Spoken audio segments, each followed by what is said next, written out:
Hello student. आज हम अपनी नेक्स्ट वीडियो शुरू करेंगे और this will be on current electricity. यहाँ पे हम देखेंगे क्या कि करंट इलेक्ट्रिसिटी में क्या क्या इंपॉर्टेंट टॉपिक्स हो सकते हैं जिससे आपके क्वेश्चंस बोर्ड्स में बन सकते हैं। एंड पूरी बोर्ड सेंट्रिक ही रहने वाली है, बहुत ज़्यादा बेसिक्स में यहाँ पे अगेन नहीं जाएंगे। बेसिक्स बताऊंगा लेकिन बहुत ज़्यादा बेसिक्स में नहीं जाऊँ क्योंकि थोड़ा सा जल्दी भी करना है। ऑल्सो हम पहले ये सोच रहे थे कि वन शॉट में ही पूरी वीडियोस को कवर करें, बट लेकिन वन शॉट में करना बहुत ज़्यादा हेक्टिक हो जाता है हमारे लिए, बिकॉज दो एक दिन में पूरा रिकॉर्डिंग नहीं हो सकती है, 2 से 3 दिन लग जाते हैं रिकॉर्ड होने में, देन फिर एडिट होगी, फिर जाके वो पब्लिश होगी, तो काफ़ी टाइम लग जाता है। That is a hectic process. So what we have thought कि हम लोग पार्ट्स में बेसिकली वीडियोस को करके डाल दिया करेंगे।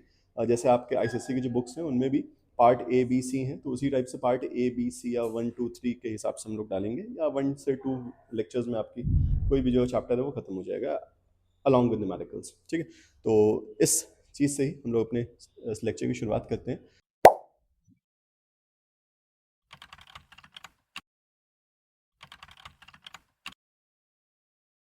So first of all current electricity को अगर हमें समझना है तो ये देखना पड़ेगा करंट इलेक्ट्रिसिटी होती क्या है या क्यों आती है।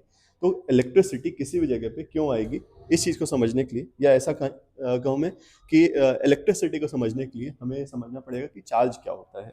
सो अगर हम चार्ज को देखना चाह रहे हैं तो चार्ज आपने केमिस्ट्री में पढ़े हैं कि पॉजिटिव चार्जेस होते हैं, नेगेटिव चार्जेस होते हैं। आयंस दो तरह के होते हैं। पॉजिटिव वाले को आप कहते हो कि सर ये कैटाइंस हैं, नेगेटिव वाले जो हैं वो एनाइंस हैं। तो वहाँ पे कोई भी चार्ज जो है बॉडी पे वो कैसे आ जाता है। अगर हम वहाँ पे इस स्लाइड को मैं यूज़ करूँगा फॉर समझाने के लिए थोड़ा बहुत, जो भी मुझे कॉन्सेप्ट्स को बताना है। और ये आपके लिए सारा कुछ लिखा है, ये आपके लिए, आप स्क्रीनशॉट लेना चाहो ले सकते हो। इस सेक्शन में सिर्फ बातें करूँगा समझाने की। जो लोग पीछे की 2 वीडियोस देख के आए हैं, वो ये समझ रहे हैं कि मैं इस स्लाइड को यूज़ करने वाला हूँ समझाने के लिए। सो चार्ज को अगर हम समझें तो मेरे पास 2 तरह के चार्ज हो सकते हैं, पॉजिटिव और नेगेटिव। कोई भी अगर मेरे पास बॉडी है तो कोई भी जो बॉडी है ये 2 चीज़ों से मिलकर बनी हुई, या ऐसा कहूँ कि प्राइमरली हमें यहाँ बात करनी है, सिर्फ और सिर्फ चार्ज कैसे आ रहे हैं, तो हम यहाँ पे कंसंट्रेट करने वाले हैं सिर्फ इलेक्ट्रॉन्स पे। प्रोटॉन्स और न्यूट्रॉन्स से हमें उतना मतलब नहीं, क्योंकि वो न्यूक्लियस के अंदर होने वाले हैं, उनको हम नहीं निकालने वाले हैं यहाँ। अभी फिलहाल नहीं निकालेंगे, रेडियो एक्टिविटी में हम उनको भी निकालेंगे तो देखेंगे क्या होगा। तो कोई भी बॉडी जो है वो इलेक्ट्रॉन से मिलकर बनने वाली है, किसी बॉडी के अंदर इलेक्ट्रॉन्स होने वाले हैं। ठीक है, हम आप मार्कर या कोई भी चीज़ इलेक्ट्रॉन से मिलकर बनी है। तो अगर हम देखें, अगर मैंने कहा कि इसके अंदर या ऐसा भी कह दें कि इसके अंदर प्रोटॉन्स भी हैं, इलेक्ट्रॉन्स, प्रोटॉन्स और न्यूट्रॉन्स, चलो तीनों ही लिख देते हैं, इलेक्ट्रॉन प्रोटॉन न्यूट्रॉन तीनों ही हैं। तो नहीं तो फिर यूट्यूब गैंग जो होगी ना आप लोग की, वो स्टार्ट हो जाती है कि सब ने गलत पढ़ा दिया, इनको मालूम ही नहीं है। सो पॉजिटिव में प्रोटॉन्स होने वाले हैं, इलेक्ट्रॉन्स नेगेटिव में होने वाले हैं, न्यूट्रॉन्स न्यूट्रल में होने वाले हैं। तो ये जो प्रोटॉन्स हैं और ये जो न्यूट्रॉन्स हैं, ये दोनों रहने वाले हैं न्यूक्लियस के अंदर, और ये रहने वाला है बाहर शेल में, वो रिवॉल्व कर रहा होगा। तो कोई भी जो बॉडी है उसके अंदर एक पॉजिटिव चार्ज होने वाला है और एक नेगेटिव चार्ज होने वाला है। तो पॉजिटिव वाला काइंड ऑफ कह सकते हैं न्यूक्लियस के ऊपर होगा, और नेगेटिव वाला जो होगा वो इलेक्ट्रॉन के ऊपर होगा। अब अगर मैं ये कहूँ कि मेरे पास जितने इलेक्ट्रॉन्स होते हैं उतने ही प्रोटॉन होते हैं, तो आपको ये बात मालूम है पहले से। क्यों? क्योंकि आप लोग ये पढ़ के आए हो केमिस्ट्री में कि अगर इस तरह का फॉर्म होता है तो आप यहाँ पे देखते हो कि Z क्या है, Z is the number of electrons, कितने नंबर ऑफ इलेक्ट्रॉन है किसी बॉडी के अंदर, और इतने ही नंबर ऑफ प्रोटॉन होते हैं किसी बॉडी के अंदर। A माइनस जेड जो होता है वो नंबर ऑफ न्यूट्रॉन होते हैं। नहीं समझ में आया? फिर सुनते हैं। देखो ये सब लिखने का एक तरीका है। किसी भी सिंबल को, किसी भी सिंबल नहीं, किसी भी एटम के सिंबल को दर्शाने का एक तरीका है। इस तरह से लिखा जाता है। यहाँ पे ए क्या है, ए दिखाता है इनके मास नंबर को, और जेड दिखाता है इनके एटॉमिक नंबर को, किनके, इस एटम के। तो जेड जो होगा ये नंबर ऑफ इलेक्ट्रॉन्स को दिखा रहा होगा, और ये नंबर ऑफ प्रोटॉन को भी दिखा रहा होगा। मतलब नंबर ऑफ इलेक्ट्रॉन और नंबर ऑफ प्रोटॉन किसी भी बॉडी के अंदर, किसी भी एटम के अंदर इक्वल होने वाला है। और ए माइनस जेड जो होगा ये किसको दिखा रहा होगा, ये दिखा रहा होगा नंबर ऑफ न्यूट्रॉन्स को। ठीक है, तो सर ये ए किसको दिखा रहा होगा, ए दिखा रहा होगा प्रोटॉन और न्यूट्रॉन्स की कंबाइंड संख्या को, या फिर इसे हम ये भी कहते हैं न्यूक्लियॉन्स। तो ऐसा कुछ होने वाला है। अगेन ये चीज़ें आप केमिस्ट्री में पढ़ चुके हो, नहीं पढ़ा है तो आप पढ़ोगे, और अगर उसमें भी नहीं पढ़ा है तो आप रेडियो एक्टिविटी में जब मैं फिजिक्स पढ़ाऊंगा तो वहाँ भी आप क्लास 10th में इसको देखने वाले हैं। Very important chapter radio activity, उसमें देखेंगे। तो ये मेरे पास प्रोटॉन है, ये मेरे पास इलेक्ट्रॉन है। यहाँ से आपको समझ में आ गया दोनों इक्वल होते हैं। तो लेट अस से कि ये बॉडी जो है इसके पास 10 इलेक्ट्रॉन है और 10 ही प्रोटॉन है। अब अगर दोनों ही 10-10 हैं तो आप जानते हो हर एक प्रोटॉन के ऊपर चार्ज कितना होता है, दैट इज 1.6 10 की पावर माइनस 19। जैसे बोलो मेरे साथ, 1.6 इंटू 10 की पावर माइनस 19 इतना चार्ज होता है किसी भी बॉडी के ऊपर। ठीक है, देखो जब मैं कह रहा हूँ कि बोलो थोड़ा सा, तो उससे क्यों, क्योंकि थोड़ा सा यहाँ जाएगा कानों से, तो थोड़ा सा आपको याद होंगी चीज़ें। अभी तक तो याद किया नहीं है तो अभी याद कर लो, समय है। और यहाँ पे होने वाला है इतना। सर आपने क्या दोनों सेम लिखे हैं? हाँ, लेकिन वहाँ पे साइन का अंतर है, कोई पॉजिटिव है दूसरा नेगेटिव है, ठीक है। तो पहला वाला पॉजिटिव है, दूसरा वाला नेगेटिव है। अब अगर मैं कहूँ कि मेरे पास ऐसे प्रोटॉन, एक प्रोटॉन के ऊपर 1.6 × 19 चार्ज है, अगर ऐसे 10 प्रोटॉन्स हैं तो कितना हो जाएगा? इस चीज़ को 10 से इंटू कर लोगे, सिंपल। इसी तरह से अगर 10 इलेक्ट्रॉन का चार्ज निकाल लो तो इसको भी ऐसे इंटू कर लोगे, इस चीज़ को 10 से। तो कहने का अर्थ ये है कि मेरे पास जो टोटल चार्ज होने वाला है प्रोटॉन और इलेक्ट्रॉन दोनों को मिला करके, वो कितना मिलेगा? इससे तो कोई चार्ज है ही नहीं, हमें इससे मतलब ही नहीं। इन दोनों को अगर मिलाओगे आप तो चार्ज टोटल कितना मिलेगा? 0। अब अगर टोटल चार्ज 0 मिल रहा है आपको, मतलब कोई चार्ज है ही नहीं बॉडी में, तो इसे हम कहेंगे कि ये न्यूट्रल बॉडी है। ये कैसी है? ये एक न्यूट्रल बॉडी है, मतलब उसके ऊपर किसी टाइप का कोई चार्ज नहीं है। लेकिन अब हम क्या करें, अगर इससे हम कुछ इलेक्ट्रॉन्स को निकाल लें, लेट अस से कि मैंने यहाँ पे 10 इलेक्ट्रॉन की जगह 8 इलेक्ट्रॉन कर ली, मतलब हमने यहाँ से 2 इलेक्ट्रॉन निकाल दिए। हमने 2 इलेक्ट्रॉन यहाँ से निकाल दिए, तो जैसे ही हम यहाँ पे 2 इलेक्ट्रॉन निकालेंगे, क्या होने वाला है देखो। जो 10 प्रोटॉन होंगे, 1 2 3 4 5, ये 10 प्रोटॉन है और इसी तरह से 10 इलेक्ट्रॉन होंगे।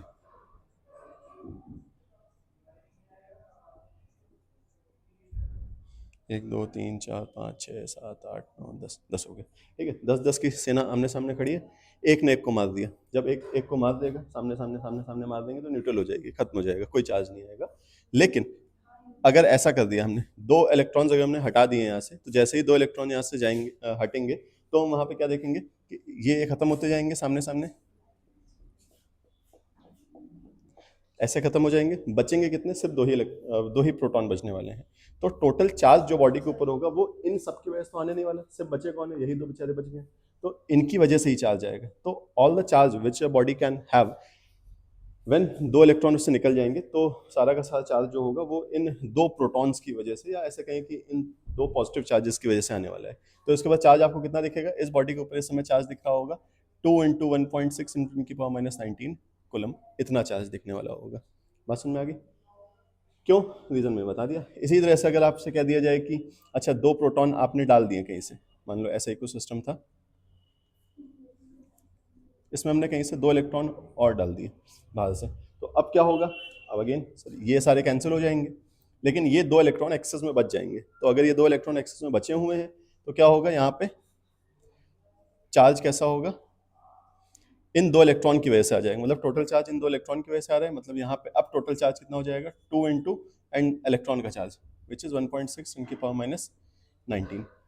बस ये कैसा आएगा? नेगेटिव चार्ज, और ये कैसा आएगा? पॉजिटिव, क्योंकि ये पॉजिटिव की वजह से आ रहा है, नेगेटिव की वजह से आ रहा है। इतना अंतर होने वाला है। समझ आ गई बात नहीं?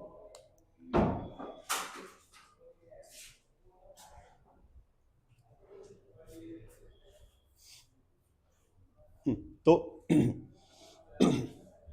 सॉरी, तो यहाँ पे ऐसा कुछ ये चार्ज इसकी वजह से पॉजिटिव या नेगेटिव चार्ज आ रहा होता है, ठीक है। आई गेस ये कॉन्सेप्ट समझ में आया होगा कि पॉजिटिव या नेगेटिव चार्ज किसी बॉडी के ऊपर क्यों आता है। तो अगर फिर भी नहीं आया है, तो आप सिर्फ एक लाइन याद रखो कि अगर कोई बॉडी इलेक्ट्रॉन्स डोनेट कर रही है, तो उस पर आएगा पॉजिटिव चार्ज, और कोई बॉडी है वो इलेक्ट्रॉन एक्सेप्ट कर रही है, तो उस पर आएगा नेगेटिव चार्ज। सिंपल, ठीक है। ये नहीं भी आया तो कोई दिक्कत नहीं, वो 2 वर्ड याद रखो। इलेक्ट्रॉन दे दिया तो पॉजिटिव, इलेक्ट्रॉन ले लिया तो नेगेटिव, ठीक है। तो ये हो गया चार्ज का कॉन्सेप्ट। अब चार्ज देख सकते हैं। चार्ज है क्या? चार्ज बेसिकली किसी भी बॉडी की एक इंट्रिंसिक प्रॉपर्टी होती है। What are intrinsic properties? जो किसी बॉडी के अंदर होने ही वाली है। जैसे मास, मास भी एक इंट्रिंसिक प्रॉपर्टी, किसी बॉडी के अंदर होगा ही होगा मास, ठीक है। उसी तरह से यहाँ पे चार्ज है, वो भी क्या है? एक इंट्रिंसिक प्रॉपर्टी, मतलब बॉडी के अंदर चार्ज होने वाला है हमेशा। नेक्स्ट चीज जो है वो हमारे पास क्या है कि it is the integral multiple of plus minus any. What is plus minus any and what is integral multiple? देखो, इंटीग्रल का मतलब क्या होता है? इंटीग्रल मल्टीपल, गलत लिखा शायद, ठीक, मल्टीपल, इंटीग्रल मल्टीपल होना है। तो मल्टीपल्स अगर मैं कहूँ, और मल्टीपल्स शब्द से अगर मैं कहूँ कि आप ई के, ये जो ई है इसके मल्टीपल निकालो मेरे लिए, ठीक है। तो सर बड़ा इजी है निकालना मल्टीपल, 1 से मल्टीप्लाई कर दो, ये ई आ गया, 2e आ गया, 2 से मल्टीप्लाई करने के बाद, 3 से मल्टीप्लाई करने के बाद 3e आ गया, 4 से मल्टीप्लाई करने के बाद 4e आ गया, इन तमाम ऐसे आते जाएंगे। तो ये सब क्या आ रहे हैं, ये मल्टीपल आ रहे हैं। आई गेस आपको मालूम होंगे मल्टीपल क्या होते हैं, ठीक है, सॉरी। तो ये हमारे पास सारे मल्टीपल आ गए, लेकिन यहाँ पे लिखा हुआ है इंटीग्रल मल्टीपल्स। तो हम यहाँ पे जो मल्टीपल्स लेने वाले हैं वो कौन से लेने वाले हैं, इंटीजर्स के फॉर्मेट में लेने वाले हैं। तो इंटीजर्स के फॉर्मेट के मल्टीपल्स कौन होंगे, इसी को अगर हम जीरो से इंटू कर लें, या ऐसा कहूँ, इसको हमने जीरो से इंटू कर लिया तो ये जीरो ई आ जाएगा, फिर -1 से इंटू करेंगे तो माइनस ई आ जाएगा, फिर -2 ई आ जाएगा, -3 ई आ जाएगा, ऐसा करके -4 ई आ जाएगा, ऐसा करके सारे आने वाले होंगे। अब किसी बॉडी के ऊपर जो चार्ज होने वाला है वो इतना ही चार्ज हो सकता है, किसी बॉडी के ऊपर चार्ज होगा वो इतना ही चार्ज हो सकता है, मतलब वो 1.6 × 10⁻19 प्लस का हो सकता है, सॉरी प्लस का हो सकता है या माइनस का हो सकता है, क्योंकि इसमें आप रखोगे वैल्यू ये वाली तो यहाँ माइनस आएगा, ठीक है। ये 10 इलेक्ट्रॉन की नहीं, अच्छा ये तो ठीक है, 10 इलेक्ट्रॉन की, एक की निकालनी है डिवाइड कर लोगे। तो अगर आपको एक इलेक्ट्रॉन की वैल्यू, चार्ज की वैल्यू निकालनी है तो दैट इज -1.6 × 10⁻19, तो ये आ जाएगा नेगेटिव का। इसी में यहाँ माइनस बाहर भी लगा हुआ है तो आ जाएगा पॉजिटिव का, ठीक है। तो इस तरह से नेगेटिव या पॉजिटिव आप चार्ज को दिखाते हो, ठीक है। तो ये चीज़ क्या दर्शा रहा है कि सर इसके बीच में कोई भी चार्ज नहीं एग्जिस्ट कर सकता है, मतलब ये जो E है और ये 2E है, इसके बीच में कोई चार्ज नहीं आने वाला है। मतलब हम ये नहीं कहेंगे कि 1.5E इतना भी चार्ज किसी के अंदर आ सकता है। क्यों नहीं आ सकता है, क्यों, क्योंकि वो इसके मल्टीपल में फॉल नहीं कर रहा है, ये जो E है उसके मल्टीपल में नहीं आ रहा है, और इस प्रॉपर्टी को बोलते हैं क्वांटाइजेशन ऑफ चार्ज।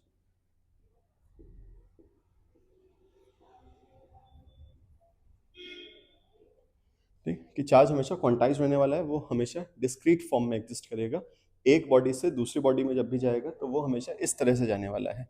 मतलब किसी बॉडी के ऊपर चार्ज ई एग्जिस्ट कर सकता है, 2e कर सकता है, 3e, 4e, 5e, 6e, 7e and so on, ऐसे एग्जिस्ट कर सकता है, बट 1.2e, 0.1e ऐसा एग्जिस्ट नहीं कर सकता। यहाँ पे ध्यान से सुनो, कमेंट लिखने से पहले ध्यान से सुनो मैं बोल क्या रहा हूँ। मैं ये बोल रहा हूँ कि 0.1e चार्ज नहीं एग्जिस्ट कर सकता है, मैंने ये नहीं बोला कि 0.1 चार्ज एग्जिस्ट नहीं कर सकता है, दोनों बातों में अंतर है। ई का मतलब क्या है, ई का मतलब ही होता है कि इलेक्ट्रॉन का चार्ज ई, ठीक है, ये ई का मतलब होता है। तो आपको जब भी यहाँ पे जो ई दिख रहे हैं इन सब की जगह पे वैल्यूज उठा उठा के रखनी है बार बार वो ई की, और मल्टीप्लाई करके आपको वैल्यू मिल जाएगी। मैं एक दो करके दिखा भी देता हूँ। ये वाला आ जाएगा 1.6 10 की पावर -19 विद नेगेटिव साइन, ये वाला आ जाएगा माइनस का 3.2 × 10 की पावर -19 कूलम्स में आएगा, ठीक है। तो इस तरह से आते जाएंगे, आप बाकी भी निकाल सकते हो, ठीक है। तो इनके बीच में कोई चार्ज एग्जिस्ट नहीं करेगा, मतलब अगर आप सोचो कि 1.7 1.8 1.9 ये चार्ज एग्जिस्ट करेंगे तो नहीं करेंगे। ये क्वेश्चन पूछता भी है कि बताओ मुझे, जगह नहीं, एक सेकेंड, इसको मैं तब कर देता हूँ।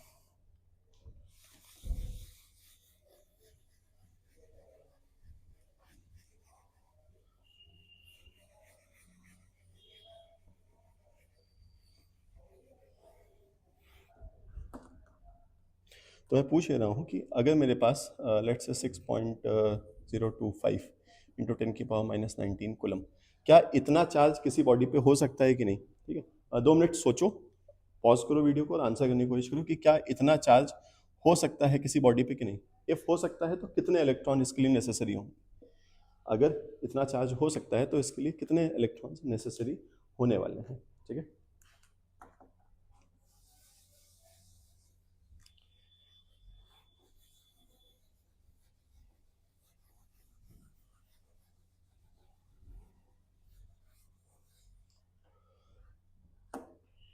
सो आई होप कंप्लीट कर लिया होगा। देखते हैं कितने हो सकते हैं, या हो सकता है कि नहीं हो सकता है। तो अगर चार्ज को हम देखें तो चार्ज कितना हो सकता है किसी बॉडी पे, 1e हो सकता है, 2e हो सकता है, 3e हो सकता है, इसी के काउंटर पार्ट नेगेटिव वाले भी हो सकते हैं। मतलब इतना चार्ज हो सकता है, इसके बीच में कोई चार्ज एग्जिस्ट नहीं करेगा। वन, अब अगर आप, हमने पूछा आपसे कि आप मुझे बताओ क्या इतना चार्ज हो सकता है, तो इसको आप सिंपली क्या करोगे, 1.6 10 की पावर -19 या ई से डिवाइड करके देख लोगे। क्या करोगे, ये जो चीज़ है इसको आप किससे डिवाइड करोगे, 25 10 की पावर -19, इसको आप 1.6 × 10 की पावर -19 से डिवाइड करके देखोगे, और अगर ये एक नंबर निकल करके आ जाए 1 2 3 4 5, फ्रैक्शन नहीं, साथ ही साथ कोई डेसिमल नहीं, तो ये चार्ज हो सकता है। अब इसको डिवाइड करोगे फटाफट से, कितना आएगा, मैं देख लेता हूँ एक बार कैलकुलेटर से कितना आएगा। अबे यार वो देना टैब, कैलकुलेटर यूज़ करना, 6.025 को डिवाइड करना है 1.6 से, ऐसे तो लगे रह जाएंगे पूरा टाइम।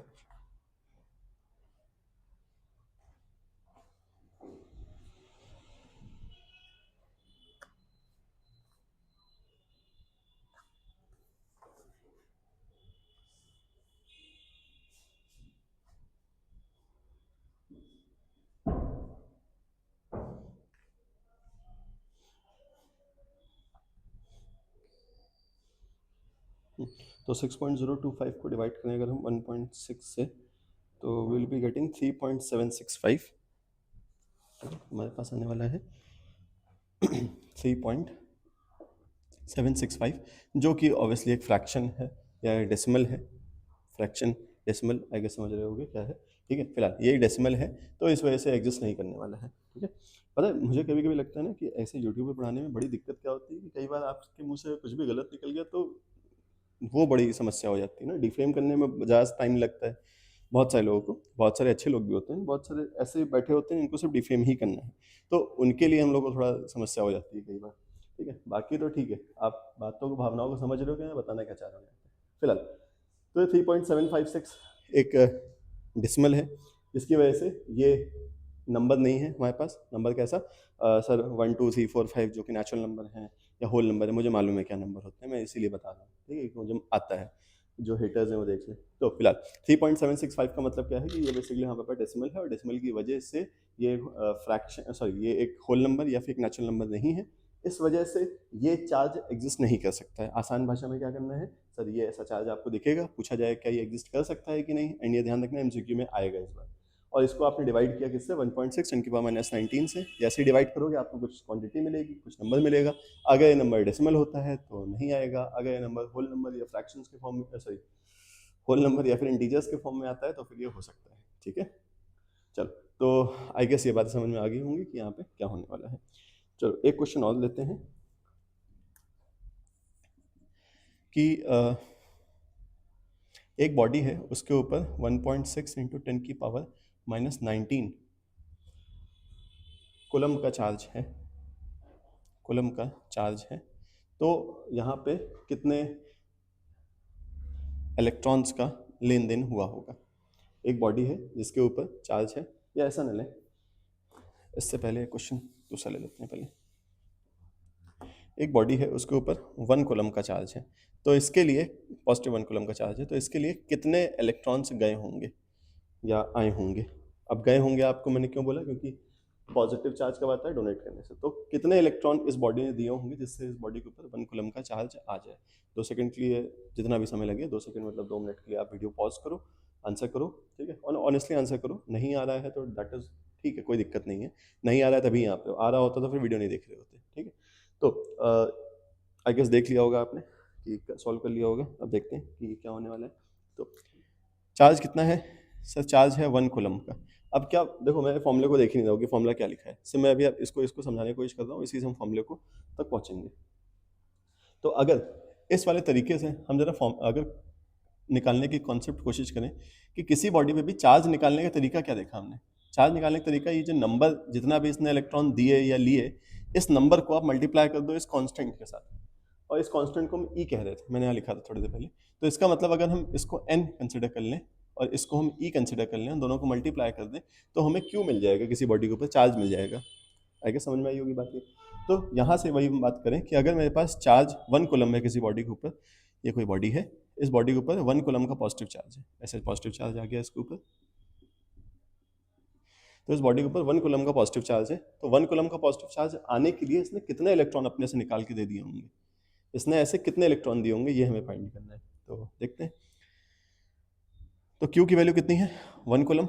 अगर N हमें निकालना है, N मतलब कितने इलेक्ट्रॉन दिए होंगे इसने, तो N निकालना है आपको यहाँ पे, ठीक है। तो और Q का फॉर्मूला या Q का कॉन्सेप्ट, हम फॉर्मूला ना कहें, कॉन्सेप्ट क्या कह रहा है कि N और E को मल्टीप्लाई कर लो। तो Q कितना है हमारे पास, 1 कूलम है, और E को मैं नीचे भेज दूँ तो 1.6 10 की पावर -19 जो यहाँ लगाया था, तो ये N निकल के आ जाएगा। और अगर ये N फिर से आप जानते हो कि अगर ये इंटीजर्स के फॉर्म में हो तो ये एग्जिस्ट कर सकता है, मतलब चार्ज एग्जिस्ट कर सकता है, नहीं तो नहीं करेगा। लेकिन यहाँ पे हमें निकालना है, ये इसने बोला है कि चार्ज एग्जिस्ट कर रहा है, ठीक है, बस ये बताना है कि कितने इलेक्ट्रॉन गए हैं। तो इसको सिंपली आपको डिवाइड करना है। इसको डिवाइड मैं करके देख लेता हूँ एक बार कितना आ रहा है। इट इज़ 1 डिवाइडेड बाय 1.6, ये आएगा 0.625। तो n आ रहा है आपके पास 0.625 इंटू 10 की पावर माइनस, सॉरी 10 की पावर प्लस 19, ठीक है, ये ऊपर चला जाएगा, 10 की पावर प्लस 19 इतना आ जाएगा। ये n की संख्या है, तो मतलब नंबर ऑफ इलेक्ट्रॉन की संख्या है, तो यहाँ पे कोई भी यूनिट नहीं होने वाली, ठीक है। तो 0.625 आ गया। अब इससे क्या समझ में आया आपको? इससे सर समझ ये आया कि इतने इलेक्ट्रॉन्स हो सकते हैं। क्या ये सही है? क्योंकि अभी सर आपने बताया कि पॉइंट में नहीं होना चाहिए, यहाँ पर डेसिमल में आ रहा है ना, मतलब गलत है फिर तो। नहीं बेटा, यहाँ पे ध्यान दो, यहाँ पे प्लस 19 लिखा हुआ है। प्लस 19 का मतलब क्या होता है? देखो, 10 की पावर 2 से मल्टीप्लाई करने का मतलब क्या होता है कि इससे मल्टीप्लाई करो। 10 की पावर 3 से मल्टीप्लाई करने का मतलब होता है कि आप इससे मल्टीप्लाई कर दो। तो इसी तरह से अगर 10 की पावर 19 से मल्टीप्लाई हो रहा है तो this thing will be multiplied by 10 और फिर उसके बाद 19 जीरो, तो इसका अंदर कुछ नंबर निकल करके आएगा, उतने इलेक्ट्रॉन गए होंगे। अब आप उसको 1 10 100 करके देखना कितने ज़्यादा होंगे, मुझे नहीं मालूम है, ठीक है। फिलहाल ये समझ में आ गया होगा आपको कि यहाँ पे कैसे होने वाला है, ठीक है। तो इस तरह से आप इनको क्वेश्चंस को टैकल कर सकते हो। तो क्वेश्चन बहुत इजी आते हैं इसके, बस कॉन्सेप्ट सिर्फ एक छोटा सा कॉन्सेप्ट है ये वाला, ठीक है। और इसी फॉर्मूले को मैंने यहाँ पे मतलब इसी कॉन्सेप्ट को मैंने यहाँ पे फॉर्मूले के टाइप में लिखा है। तो ये प्लस और माइनस क्या दिखा रहा है? प्लस दिखा रहा है पॉजिटिव चार्जेस को, माइनस दिखा रहा है नेगेटिव चार्ज को। प्लस कब आप यूज़ करोगे? जब आपके पास डोनेट करने का केस आ रहा होगा इलेक्ट्रॉन्स को, और माइनस कब आप लिखोगे? जब आपको एक्सेप्ट करने का केस आ रहा होगा। दूसरी चीज़, हमारे पास चार्ज है, तो चार्ज की एसआई यूनिट क्या होती है? It is coulomb. And CGS unit जो होती है वो स्टार्ट कूलम होती है, ठीक है। मैंने पहले कहीं देखी थी तो मैंने लिख दिया यहाँ पे कि स्टार्ट कूलम होती है। अब इसको कूलम को हम लोग सी से नोट करते हैं, एंड स्टार्ट कूलम को मुझे नहीं मालूम है सिंबल क्या होता है नोट करने का, मैंने बहुत पहले कहीं देखा था, मैं भूल गया हूँ। तो आप एक बार गूगल करके देखना चाहो तो इसका सिंबल देख सकते हो।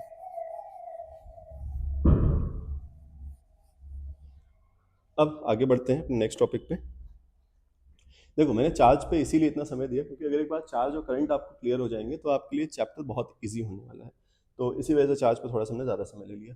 फिलहाल आगे देखते हैं। नेक्स्ट इज करंट क्या होता है। तो करंट क्या होता है? देखो, करंट का मतलब होता है कि चार्ज कितने तेजी से या कितने जल्दी एक जगह से, एक वायर से, कंडक्टर से फ्लो कर रहा है। तो कितने समय में कितना चार्ज फ्लो कर गया। लेट्स से कि ये मेरे पास एक वायर है, तो इस वायर से कितना चार्ज फ्लो कर गया कितने सेकंड्स में, इट इज बेसिकली, इसके मेजर को हम क्या कहते हैं? करंट कहते हैं। तो current is basically charge per unit time, और we can say rate of flow of charge या फिर rate of flow of electrons. तो कितना चार्ज कितने सेकंड्स में गया, कितने समय में गया, उसे हम क्या कहते हैं? करंट कहते हैं। तो करंट को हम लोग डिफाइन करते हैं इस तरह से, और करंट का फॉर्मूला होता है I is equals to q by t. इसको आप कैपिटल आई से भी दिखा सकते हो, स्मॉल आई से भी दिखा सकते हो, उसको भी आप कैपिटल आई से दिखा सकते हो, स्मॉल आई से, सॉरी कैपिटल क्यू से भी दिखा सकते हो, स्मॉल क्यू से भी दिखा सकते हो, ठीक है। तो आई का फॉर्मूला आ गया क्यू बाई टी। क्यों? हमारे पास चार्ज है, टी यहाँ पे हमारे पास समय है। और अगर देखें तो ये चार्ज है, चार्ज की यूनिट होती है कुलम, टाइम की यूनिट होती है सेकंड। तो कुलम अपॉन सेकंड हमें क्या दे देगा? एम्पियर दे देगा। तो एम्पियर क्या होती है? Ampere is the SI unit of current, ठीक है। चलो, नेक्स्ट चीज हमारे पास क्या आती है कि वहाँ पे लिखा है कि 1 एम्पियर को हम कैसे डिफाइन करेंगे, ठीक है। तो 1 एम्पियर को डिफाइन करने का तरीका क्या हो? देखो, कोई भी चीज़ 1 में अगर पूछ लिया जाए तो उसको डिफाइन करने के बहुत बेसिक तरीके होते हैं। सबसे पहले जिसको भी पूछा जा रहा है, मतलब जिस भी चीज़ को पूछा गया है आपसे, उसका फॉर्मूला याद करने की कोशिश करो। तो यहाँ पे हमसे एम्पियर पूछा गया, तो एम्पियर का हमें फॉर्मूला मालूम है कि एम्पियर का फॉर्मूला होता है क्यू बाई टी। अब एम्पियर का कहने से मतलब है कि करंट का फॉर्मूला बोल रहा हूँ, ठीक है, उस क्वांटिटी का फॉर्मूला। तो it is Q by T. अब क्यू होता है कोलम्ब में और टाइम होता है सेकंड में। अब अगर यहाँ पे हमने बोल दिया यहाँ पे पर सेकंड है, यहाँ पे हमेशा 1 सेकंड ही होता है। ये आपने प्रेशर में भी देखा, सॉरी प्रेशर कह रहा हूँ, आपने क्लासेस में पढ़ा भी होगा कि यूनिट टाइम का मतलब क्या होता है। यूनिट टाइम का मतलब होता है ये चीज़, ठीक है। आपको नहीं अगर ये चीज़ पता है तो ये ध्यान रखो अभी के लिए ऐसा कि नीचे हमारे पास यहाँ पे 1 सेकंड ही होना चाहिए। क्यों होना चाहिए? अगेन जब हम उसको बहुत बेसिक में जाके कभी प्लेलिस्ट शुरू करेंगे तो वहाँ पे हम बता देंगे, ठीक है। या पैरेलली एक हम प्लेलिस्ट और भी शुरू कर लेंगे जिसमें हम लोग बेसिक से बिल्कुल छोटा छोटा करके देखेंगे, लेकिन वो अभी शुरू करने का मुझे नहीं लगता कोई नीड है या कोई स्कोप है। क्यों? क्योंकि अभी से आप लोग वन शॉट्स ही देख रहे हो, जल्दी जल्दी आपको चैप्टर्स निपटाने हैं अपने, ठीक है। तो बेसिक्स में भी नहीं जाएंगे, नेक्स्ट हम लोग कभी शुरू करेंगे बाद में, समय मिलेगा। तो 1 सेकंड यहाँ पे क्या होने वाला है? 1 सेकंड क्यों है? क्योंकि हम लोग यहाँ पे पर सेकंड के हिसाब से कैलकुलेशंस करने वाले हैं। तो यहाँ पे हमेशा 1 सेकंड रहेगा, ऊपर हम कुछ भी वैल्यू को इंटरचेंज करेंगे। लेकिन यहाँ हमें 1 चाहिए, तो अगर नीचे 1 है, यहाँ 1 चाहिए, तो यहाँ पे 1 ही होना पड़ेगा, तभी यहाँ पे 1 आ पाएगा। तो ये चीज़ हमारे पास भाई, इसको हमें अंग्रेजी में बोल देना है ना। और आजकल के जनजीज जो हैं आप लोग, वो अंग्रेजी में बोलने में बड़े माहिर हो, तो इसको अंग्रेजी में बोल दो भाई, है ना? कुछ तो उन्हें बोल भी ना पाए, लेकिन कोई बात नहीं, English is just a language, नहीं तो फिर आधे लोग सुनाएंगे कमेंट में। तो 1 एम्पेयर का मतलब क्या होता है, 1 कूलम अपॉन 1 सेकंड, मतलब 1 कूलम का अगर चार्ज फ्लो हो 1 सेकंड के अंदर किसी भी वायर या किसी भी कंडक्टर में, तो उसे हम क्या कहते हैं, 1 एम्पियर का करंट कहते हैं। जैसे ये मेरे पास एक वायर है, इस वायर में यहाँ से यहाँ करंट 1 कूलम का फ्लो कर गया 1 सेकंड में, तो इस वायर के अंदर जो करंट होगा that will be of 1 ampere. ठीक है, तो 1 एम्पियर इस तरह से आप डिफाइन कर सकते हो। याद रखना, ये क्लास 12th में जब आप पहुँचोगे थोड़ी सी इसकी डेफिनेशन चेंज हो जाएगी, एक्चुअल करेक्ट डेफिनेशन वहीं पे आती है। जब हम लोग वहाँ पे कभी मैग्नेटोस्टैट्स पढ़ेंगे, आप ही बच्चे रहोगे अगर, तो वहाँ पे हम देखेंगे कि ये कैसे डिफाइन किया जाता है। तो 1 ampere is 1 coulomb upon 1 second. ठीक है, इस तरह से आप इसको डिफाइन कर सकते हो। मैंने बता दिया, लिखा नहीं है, बट आई गेस आप समझ गए होगे, उसको लिख भी सकते हो। मैंने बोला जस्ट कि if a charge of 1 coulomb flows for 1 second in a wire or in a conductor, then the current in the wire or in the conductor is known as of 1 ampere। मैंने बता दिया, अब आप लिख लेना इस चीज़ को। आगे चलते हैं, जो कि आता है हमारे पास कि पोटेंशियल और पोटेंशियल डिफरेंस क्या होते हैं। तो पोटेंशियल और पोटेंशियल डिफरेंस को समझने के लिए हमें एक एग्जांपल कंसिडर कर सकते हैं। अगर मेरे पास ये है अर्थ, और अर्थ के ऊपर ऐसे हमने एक यहाँ पे पानी का टैंक बना के रखा है। ठीक है, अब यहाँ पे पानी का मैंने टैंक बना के रखा है, मुझे बार बार याद आ रहा है ना प्रेशर, मैंने लास्ट जो वीडियो रिकॉर्ड की that is of pressure class 9th के लिए, तो वहाँ से मुझे बार बार याद आ रहा है। तो फिलहाल कोई नहीं, आप सभी लोग क्लास 9 पास हो गए, आई होप पास हो गए सभी लोग। तो जो टैंक होगा, इसमें ऊपर से पानी नीचे आ जाएगा। ठीक है, लेकिन अगर मेरे पास कोई एक टैंक नीचे रखा हुआ है, T2 मैंने कह दिया, तो इससे ऊपर अगर आपको पानी लेकर के जाना है, तो इसके लिए आपको मोटर की ज़रूरत पड़ने वाली है ना। तो लेकिन यहाँ पे मोटर की ज़रूरत नहीं पड़ेगी, अपने आप ही पानी आ जाएगा। कैसे, तो जानते हैं हम। तो ऐसा क्यों हो रहा है, क्योंकि इसके पास पोटेंशियल एनर्जी ज़्यादा है, ये हायर पोटेंशियल एनर्जी पे रखा हुआ है और ये लोअर पोटेंशियल एनर्जी पे रखा हुआ है। ठीक है, अब इसी से मैं कनेक्ट करने की कोशिश करता हूँ अपने इस वाले पोटेंशियल को। ठीक है, तो अगर मेरे पास, ऐसे समझो मेरे पास 2 बीकर हैं, और इन बीकर को हमने यहाँ पे कनेक्ट कर दिया थोड़ा सा, चलो ठीक है, यहाँ पे कनेक्ट कर दिया इन दोनों को, थोड़ा नीचे और कर लेता हूँ। लेट्स इनको हमने यहाँ पे कनेक्ट कर दिया। ठीक है, और इस वाले बीकर में पानी भरा हुआ है, तो क्या होगा, ये जो बीकर ए है उससे बीकर बी में पानी जाना शुरू हो जाएगा, बीकर बी में पानी जाना शुरू हो जाएगा, ऐसे जाएगा जाएगा जाएगा भरेगा, और इसका पानी कम होने लगेगा, इसका पानी कम होगा, इसका पानी बढ़ेगा। एक पॉइंट पे दोनों जब पानी इक्वल हो जाएंगे, तो फ्लो जो होगा वो रुक जाएगा। तो यहाँ पे था क्या, जो ए वाला था वो हायर पोटेंशियल पे था और बी वाला लोअर पोटेंशियल पे था, तो वाटर का फ्लो कैसे हो रहा था, from higher potential to lower potential. तो इसी तरह से कुछ हमारे पास बॉडीज का भी होता है। तो जो भी बॉडी हायर पोटेंशियल पे होती है, उससे लोअर पोटेंशियल की तरफ जो होता है वो करंट मूव कर रहा होता है। क्या बोला मैंने, जो हायर पोटेंशियल पे बॉडी होती है, लेट्स से ए, इसको अगर कनेक्ट कर देंगे हम एक लोअर पोटेंशियल बी के साथ, तो इधर से इधर करंट जो होगा वो जाने लगेगा। ठीक है, एंड हायर पोटेंशियल को हम लोग दिखाते हैं पॉजिटिव चार्जेस से, और लोअर पोटेंशियल को दिखाते हैं हम नेगेटिव चार्जेस से। ठीक है, तो पॉजिटिव वाले से नेगेटिव वाले की तरफ जो करंट होगा वो ज़्यादा होगा।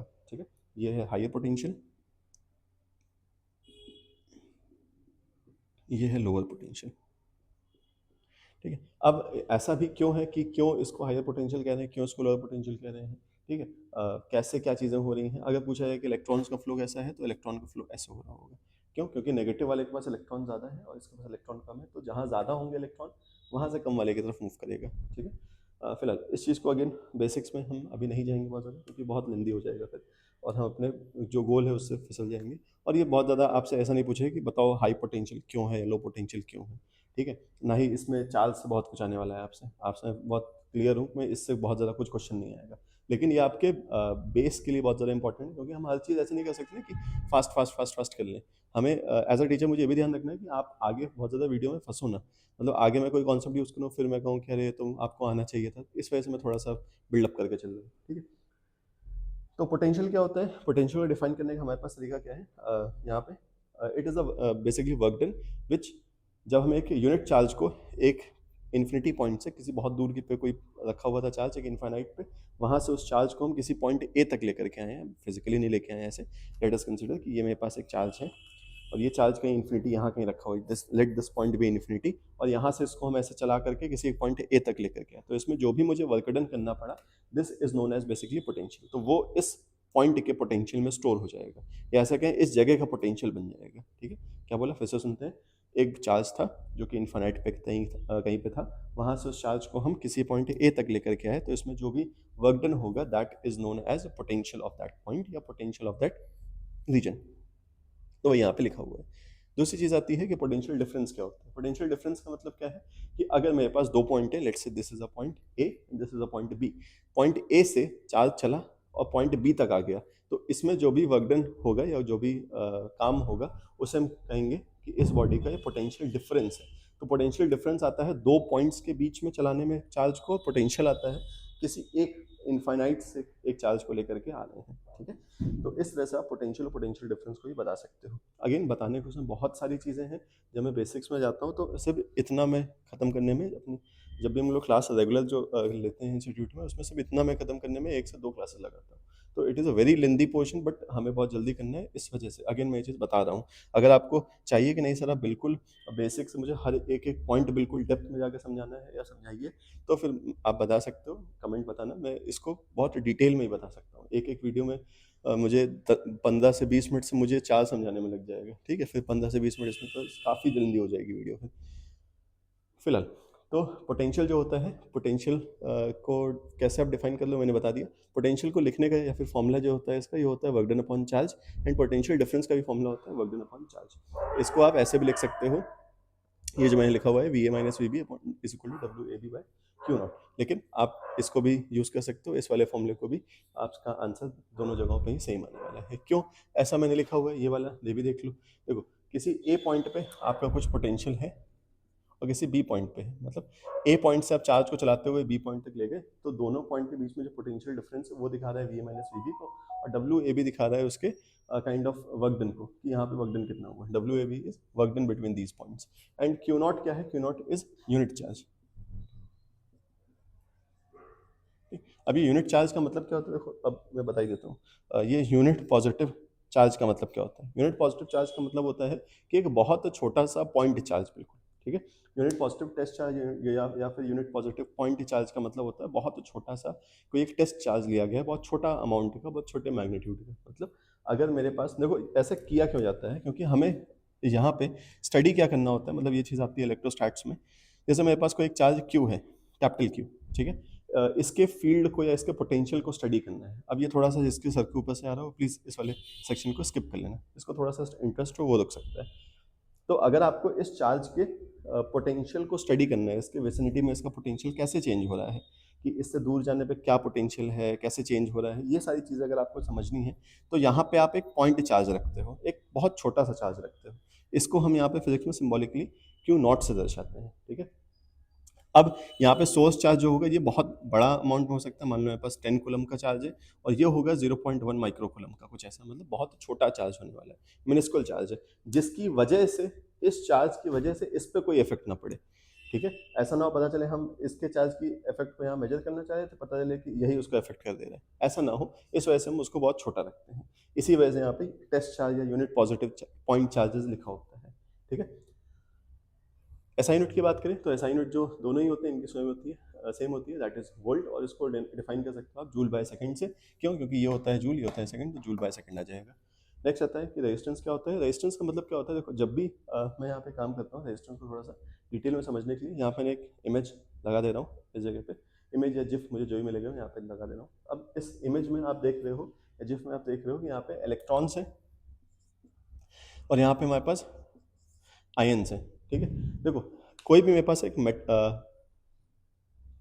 ऑब्जेक्ट नहीं कहेंगे, कोई भी एक मेरे पास एटम है, ठीक है, ऐसे यहाँ लिख देता हूँ, कोई मेरे पास एक एटम ए है लेट से, ठीक है, इसके आउटर शेल में कुछ इलेक्ट्रॉन रिवॉल्व कर रहे थे। अब अगर मेटल होगा, अगर तो ये मेटल होगा तो क्या करेगा, अपने इलेक्ट्रॉन्स को फ्री कर देगा। जैसे ही इलेक्ट्रॉन को फ्री करेगा, ये इलेक्ट्रॉन हो जाएगा फ्री इलेक्ट्रॉन, और ये जो ए होगा ये हो जाएगा एक पॉजिटिव आयन। ठीक है, ध्यान से सुनना, कि ये जो हो गया है ये एक पॉजिटिव आयन की तरह बिहेव कर रहा है और ये इलेक्ट्रॉन फ्री इलेक्ट्रॉन है। यही वो फ्री इलेक्ट्रॉन है जिसकी वजह से कंडक्टिविटी आ रही है, मतलब करंट जो होगा वो इस इलेक्ट्रॉन की वजह से आ रहा होगा। अब ये जो मेरे पास ए है जिसने इलेक्ट्रॉन को दिया है अपने, जब इस फिगर में आप देख रहे होगे, इस फिगर में क्या हो रहा है कि जो इलेक्ट्रॉन्स हैं वो फ्री हैं इधर उधर जाने के लिए, लेकिन जो पॉजिटिव वाले हैं, ये जो आयन्स हैं, ये बहुत बड़े होते हैं साइज में और ये मूव नहीं कर सकते। इनकी मोबिलिटी ऐसा कहें, कि इनके मूव होने की क्षमता बहुत कम होती है, ज़्यादा हिल डुल नहीं सकते। ठीक है, इसको ऐसा समझो कि कोई छोटा बच्चा होता है ना, जब आप शादी पार्टी में जाते हो तो छोटे छोटे बच्चे होते हैं, दौड़ा करते हैं इधर उधर, उनकी मोबिलिटी बहुत ज़्यादा होती है। और वहीं पे जो बड़े अंकल लोग या बड़े हम भैया या कोई भी कहो, वो लोग नहीं दौड़ेंगे, या आप भी एटलीस्ट नहीं दौड़ते होगे, एटलीस्ट कुछ दौड़ते भी होंगे, बहुत सारे लोग नहीं दौड़ते होंगे शादी पार्टी में जाकर के। तो ये शादी पार्टी में जो दौड़ते हैं वो बच्चे हैं, और शादी पार्टी में जो खड़े रहते हैं चुपचाप शांति से ये देख रहे होते हैं क्या खाना है नेक्स्ट आइटम, वो ये लोग हैं। तो ये चुपचाप खड़े रहेंगे और ये दौड़ भाग कर रहे होंगे। तो ये जो इलेक्ट्रॉन्स हैं दौड़ भाग कर रहे होते हैं, पूरे मेटल में इधर उधर भाग रहे होते हैं।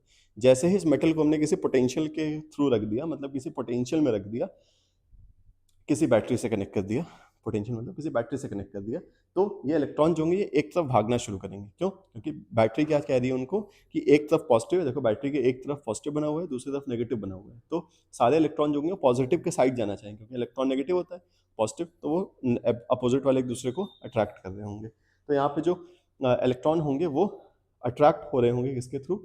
इस बैटरी के पॉजिटिव टर्मिनल के थ्रू। तो ये इलेक्ट्रॉन बहुत तेजी से भागते हुए आएंगे इसकी तरफ।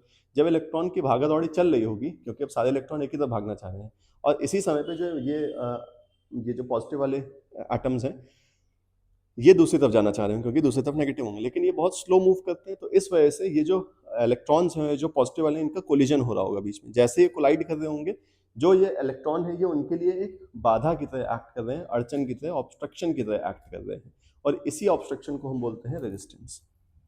तो रेजिस्टेंस क्या होता है? Resistance is basically obstruction offered in the path of flow of current. जब भी करंट फ्लो करना चाहे, करंट फ्लो करने का मतलब क्या है? इलेक्ट्रॉन्स फ्लो करना। जब भी इलेक्ट्रॉन्स फ्लो करना चाह रहे हैं, उनके रास्ते में जो भी बाधाएं आ रही हैं, जो कि ये है, इनकी वजह से जो भी बाधाएं आ रही हैं, उसे हम क्या कहते हैं? उस बॉडी का, उस ऑब्जेक्ट का, उस चीज़ का रेजिस्टेंस। तो रेजिस्टेंस कैसे आता है वो आपको समझ में आ गया। ठीक है, अब ये जो रेजिस्टेंस है, इस रेजिस्टेंस की एसआई यूनिट क्या होती है? इट इज़ ओम। और ध्यान रखना, सिर्फ यहाँ पे हम इलेक्ट्रॉन्स को ही यहाँ पे ध्यान रखते हैं, इलेक्ट्रॉन्स को ही लेते हैं कंसिडरेशन में। पॉजिटिव वाले जो हैं इनको नहीं लिया जाता है। क्यों? क्योंकि इनकी मोबिलिटी बहुत वीक होती है और इलेक्ट्रॉन्स की मोबिलिटी बहुत हाई होती है, इस वजह से। ठीक है, नेक्स्ट चीज़, रेजिस्टेंस को जो बनाते हैं, या रेजिस्टेंस को जो किसी डिवाइस के अंदर, किसी सर्किट के अंदर हमें रेजिस्टेंस बनाना है, उस जगह पे हमें करंट को कम करना है, तो वहाँ करंट को कम करने के लिए हम वहाँ पे रेजिस्टर्स का यूज़ करते हैं। तो रेजिस्टर्स ऐसे जिगजैग सिंबल से दिखाए जाते हैं। ये बेसिकली डिवाइसेस होते हैं जिनको हम रेजिस्टेंस बनाने के लिए किसी सर्किट के अंदर यूज़ कर रहे होते हैं। ठीक है, अब रेजिस्टेंस अगर किसी बॉडी के अंदर है, अब देखो यहाँ पे एक कॉमन मिसकंसेप्शन बच्चों को बहुत ज़्यादा होती है, वो हम यहाँ पे ट्रीट कर देते हैं।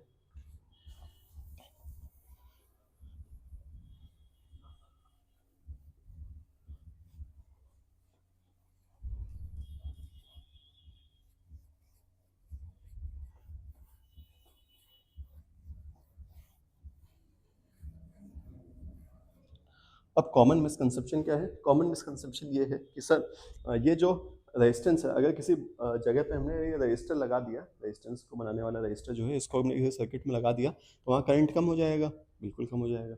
लेकिन इसको बच्चे इमेजिन जब करने आते हैं तो उसको कुछ ऐसे इमेजिन करते हैं।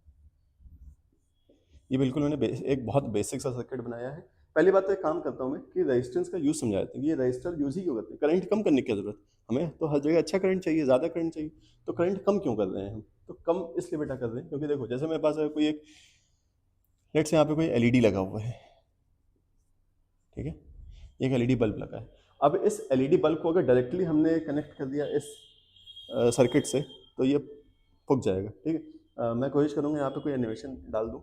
तो अगर आप एनिमेशन देखो तो यहाँ पे आपको एलईडी बल्ब जो है ये ऐसे बर्न करता हुआ दिख रहा हो, क्योंकि बहुत तेज़ी से यहाँ पे जो इलेक्ट्रॉन्स हैं जा रहे हैं। ठीक है, मतलब करंट जा रहा है, तो बहुत तेज़ी से करंट जाने के चलते ये एलईडी बल्ब जो होगा बर्न हो जाएगा। लेकिन जैसे ही यहाँ पे हम क्या लगा दें, एक रजिस्टर लगा देंगे, इस जगह पे हम क्या लगा दें, एक रजिस्टर लगा दें। जैसे हम एक रजिस्टर लगाएंगे, ये रजिस्टर क्या करेगा? इसके अक्रॉस करंट को डिक्रीज कर देगा। इसके अक्रॉस करंट को जैसे डिक्रीज करेगा जो एलईडी बल्ब है वो अब जलेगा नहीं, लंबा थोड़ा सर्वाइव कर पाएगा। अगेन आप यहाँ पे देख भी पा रहे होगे, ठीक है। तो ये काम होता है इसका। अब कंसेप्ट बच्चों को समस्या क्या होती है, समस्या होती है अगर मैंने यहाँ पे लिखा हुआ है 10 एम्पियर और यहाँ पे बच्चों को पूछा जाएगा तो कहते हैं अच्छा 10 से साथ रिड्यूस हो जाएगा तो 9 हो जाना या 8 हो जाना चाहिए था, लेकिन ऐसा नहीं होता है, ठीक है। जब न्यूमेरिकल सॉल्व करोगे तो यहाँ पे 10 ही मिलेगा आपको, ठीक है। अब यहाँ पे बच्चों के दिमाग में फिजिक्स को लेकर के कन्फ्यूजन आ जाती है कि ऐसा कैसे, एक तरफ आप कह रहे हो कि कम हो रहा है, दूसरी तरफ आप दिखा रहे हो कि नहीं न्यूमेरिकल में सॉल्व करके वो इक्वली आएगा। देखो तो ये rate of flow of electrons है। करंट जो है आप ध्यान से देखो, current is rate of flow of electron, कितना तेजी से, मैंने जब अभी एक्सप्लेन किया था तभी मैंने बताया था कितना तेजी से इलेक्ट्रॉन जा रहे हैं। इलेक्ट्रॉन को ऐसे समझो कि उस स्पीड को उनको स्लो कर ले रहा है। रजिस्टर क्या करेगा, रजिस्टर आर जस्ट लाइक वो स्पीड ब्रेकर, जैसे आप स्पीड ब्रेकर से गाड़ी निकालोगे आपकी स्पीड थोड़ी धीमे हो जाएगी। तो ये जिगजैग वाले जो हैं ये जस्ट स्पीड ब्रेकर हैं, जैसे आप इन पर गाड़ी निकालोगे आपको अपनी गाड़ी स्लो करनी पड़ेगी, ठीक है। तो स्पीड आपकी स्लो हो जाएगी, इनका मैग्नीट्यूड में कोई फर्क नहीं पड़ेगा, करंट के मैग्नीट्यूड में कोई अंतर नहीं आएगा, बस उनको कह सकते हो उनकी स्पीड स्लो हो जाएगी। ऐसा नहीं कि करंट इकट्ठा होना शुरू हो जाएगा वहाँ पहले, इट इज़ नॉट लाइक कि आपने वहाँ पे करंट को रोक लिया है, ठीक है। तो ऐसा नहीं होने वाला है। तो आई गेस ये बातें समझ में आ गई होंगी यहाँ पे कैसा कुछ होगा। तो हाँ, तो रजिस्टर आपको समझ में आ गया होगा कि क्यों यूज़ करते हैं और कैसा क्या होता है। अब आते हैं एक वेरी इंपॉर्टेंट टॉपिक हमारा जो आएगा विच इज़ ओम्स लॉ। तो ओम्स लॉ क्या होता है, ओम्स लॉ का मतलब होता है किसी भी वायर के अक्रॉस जो करंट होगा वो डायरेक्टली प्रोपोर्शनल होता है। देखो ओम्स लॉ में गलती क्या करते हैं बच्चे, ये लिख के चले आते हैं, ये नहीं लिखना है आपको, ये भी नहीं लिखना है, ठीक है। आधे से ज़्यादा बच्चों से मैं पूछता हूँ ये बताते हैं, ये नहीं होता है ओम्स लॉ। ओम्स लॉ ये है, पहले स्टेटमेंट नाम बताओ कि ओम्स लॉ बताता क्या है। ओम्स लॉ ये बताता है कि किसी भी करंट किसी भी कंडक्टर या फिर किसी भी वायर के अक्रॉस, किसी वायर के अक्रॉस जो करंट फ्लो हो रहा होगा वो इसके पोटेंशियल डिफरेंस के डायरेक्टली प्रोपोर्शनल होगा। मतलब ये कि अगर इस वायर के अक्रॉस हम पोटेंशियल डिफरेंस बढ़ा दें तो यहाँ पे करंट ज़्यादा फ्लो होगा, अगर पोटेंशियल डिफरेंस घटा दें तो कम फ्लो होगा। देखो थोड़ा थोड़ा समझने में अगर दिक्कत हो रही है तो एक काम करो, आप इसको ऐसे इमेजिन कर लो कि potential difference is just like कि आपके पास एक पाइप है, इमेजिन करो एक पाइप है मेरे पास, एंड इस पाइप के अंदर बहुत सारी बॉल्स हैं मेरे पास में, ओके हाँ। तो मेरे पास ये लेट्स से एक पाइप है एंड इसके अंदर छोटी छोटी बॉल्स हैं बहुत सारी। अब अगर इन बॉल को मूव कराना है तो इस पाइप को ऐसे टिल्ट कर दें, बॉल ही मूव होने लगेंगी। तो जैसे उसको टिल्ट कर रहे हैं ये पोजीशन हो जा रही है हायर पोटेंशियल पे और ये हो जा रही है लोअर पोटेंशियल पे। तो बिल्कुल ये वायर क्या करता है, ये जो बैटरी होती है, बैटरी क्या करती है, जैसे एक वायर को आप लगाते हो एक बैटरी के अक्रॉस, ये बैटरी क्या करती है एक तरफ बना देती है हाई पोटेंशियल और दूसरी तरफ बना देती है लो पोटेंशियल, तो इलेक्ट्रॉन फटाफट ऐसे चलना शुरू हो जाते हैं। और जैसे ही इलेक्ट्रॉन चलना शुरू होते हैं वहाँ पे करंट आने लगता है, और करंट हमेशा जो होता है वो इलेक्ट्रॉन के अपोजिट फ्लो हो रहा होता है। ये सब कन्वेंशन है कि मतलब कन्वेंशन मतलब बताने का तरीका, समझाने का तरीका कि इलेक्ट्रॉन के अपोजिट करंट जा रहा होता है, ठीक है। तो ऐसे हुआ, ये हायर पोटेंशियल, ये लोअर पोटेंशियल, ये गया इलेक्ट्रॉन, ये आ रहे हैं करंट, ठीक है। तो करंट कुछ इस तरह से फ्लो हो रहा है। करंट कहाँ से फ्लो होता है, पॉजिटिव, ये है बैटरी का पॉजिटिव टर्मिनल, ये है बैटरी का नेगेटिव टर्मिनल। तो पॉजिटिव से नेगेटिव जो फ्लो हो रहा होगा विच दैट इज करंट, और नेगेटिव से पॉजिटिव जो फ्लो हो रहा होगा दोज आर इलेक्ट्रॉन्स। तो इस तरह से कुछ हो रहा होता है। अब अगर इसके अक्रॉस ये जो हमने वायर लिया था जिसको हमने पोटेंशियल डिफरेंस लगाया था, अगर इसके अक्रॉस पोटेंशियल डिफरेंस हम बढ़ा देते हैं, देखो ये वायर ऐसे था, इसको पहले आपने इतना टिल्ट किया तो यहाँ पे धीमे धीमे जा रहे होंगे। अब हमने क्या कहा, पोटेंशियल डिफरेंस बढ़ा दो, मतलब ये बढ़ गया, सिंपल। तो अगर ये पोटेंशियल डिफरेंस बढ़ गया तो करंट और तेज जाएगा, और बढ़ गया तो और तेज जाएगा, और बढ़ गया तो और तेज जाएगा। तो पोटेंशियल डिफरेंस बढ़ाने से क्या हो रहा है, बेसिकली आप ये ऐसे बढ़ा रहे हो पोटेंशियल डिफरेंस को, ये बढ़ा रहे हो पोटेंशियल डिफरेंस, तो करंट ज़्यादा ज़्यादा होगा, जल्दी ज़्यादा होगा, तेज ज़्यादा होगा। तो इसका मतलब ये चीज़ यहाँ पे आपको समझ में आ रही है, ठीक है। तो आई जो होता है, जो करंट फ्लो करता है किसी भी वायर के across, that is directly proportional to the potential difference across its end. जो उसके एंड के अक्रॉस पोटेंशियल डिफरेंस बना है उसके डायरेक्टली प्रोपोर्शनल होगा करंट। जितना ज़्यादा आप पोटेंशियल डिफरेंस बढ़ाओगे उतना ज़्यादा करंट, जितना कम पोटेंशियल डिफरेंस करते जाओगे उतना करंट कम होता जाएगा, ठीक है। यहाँ से हमें मिलता है कि V equal to I R famous relation. V यहाँ पे पोटेंशियल है, I यहाँ पे करंट है और R यहाँ पे रेजिस्टेंस है, ठीक है। तो इस तरह से आप इनको डिफाइन भी कर सकते हो। अब हमारे पास दो तरह की चीज़ें भी आती हैं, मैं उनको भी साथ ही साथ यहाँ पे डिफाइन भी कर देता हूँ। दोज आर कि हम बॉडीज़ को या फिर ऑब्जेक्ट्स को या फिर डिवाइसेस को, किसी भी चीज़ को आप समझ लो कि इनको हम दो तरह से अलग अलग कर सकते हैं, ठीक है। अच्छा, ये जो ओम्स लॉ है ये फिजिकल कंडीशन, टेम्परेचर, प्रेशर, इनको कांस्टेंट रख के अचीव किया गया है, ठीक है। अगर आप टेम्परेचर वगैरह को चेंज करोगे तो ओम्स लॉ में फ्लक्चुएशंस आएंगी। तो हम बात कर रहे हैं दो तरह के कंडक्टर्स की, ओमिक और नॉन ओमिक। तो ओमिक कंडक्टर क्या होते हैं? जो ओम्स लॉ को फॉलो करते हैं उन्हें कहते हैं ओमिक कंडक्टर, और जो ओम्स लॉ को फॉलो नहीं करते हैं उन्हें कहते हैं हम लोग नॉन ओमिक कंडक्टर। तो ओमिक क्या होते हैं? ऐसे कंडक्टर जो ओम्स लॉ को फॉलो कर लेते हैं, मतलब इनके ऊपर अगर आप ये देखो, ये लॉ लगाने की कोशिश करो तो आपको यहाँ पे लॉ लगता हुआ नजर आएगा। अब इनके जो ग्राफ आप देखोगे, वी आई ग्राफ, इसे हम वी आई ग्राफ कहते हैं, ठीक है। वी आई ग्राफ आपको कुछ इस तरह का दिखेगा, ठीक है। जब न्यूमेरिकल करेंगे तो उस पर क्वेश्चन भी करेंगे। तो वी आई ग्राफ आपको कुछ ऐसा दिखने वाला है, ठीक है। और इस वी आई ग्राफ का जो स्लोप होगा वो आपको आर मिलेगा, मतलब दैट इज रेजिस्टेंस।